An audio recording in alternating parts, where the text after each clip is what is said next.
তো মানুষের কাজগুলা, তো মানুষ এসে বলে যে ভাই আমি 2 মাস আগে বলেছে লাগাইছি, কোনো সমস্যা নেই, কিন্তু একটু জাম।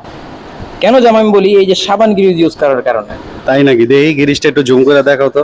এই দেখেন, এই হলো সাবান গ্রিজ। এখন পানিতে ডলা দিলে কেন উঠবে? আচ্ছা ঠিক আছে, আমি বলি।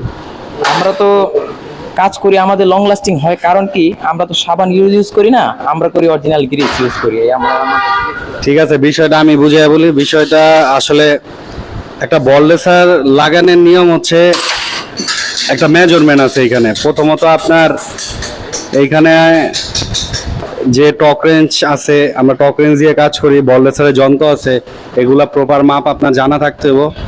আর সেকেন্ড যে বিষয়টা সবচেয়ে বড় ভূমিকার নিভায় বল রেসারের গ্রিজ।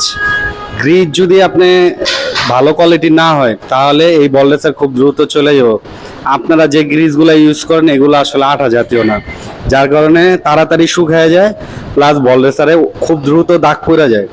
তো ভাই আমরা এত টাকা নেই সার্ভিস করে এক একটা কাস্টমারের থেকে, তো আসলে ওনাদের ভালো জিনিস দেওয়া এটা হলো আমাদের কর্তব্য, যাতে কাস্টমার না ঠকে। আপনাদের এই সামান্য কিছু ভুলের কারণেই আজকে মানে আমরা এই দ্বিতীয়বার আবার কাজগুলা করতে হয়। তো দেখা হবে নতুন কোনো আপডেট নিয়ে। আসসালামু আলাইকুম।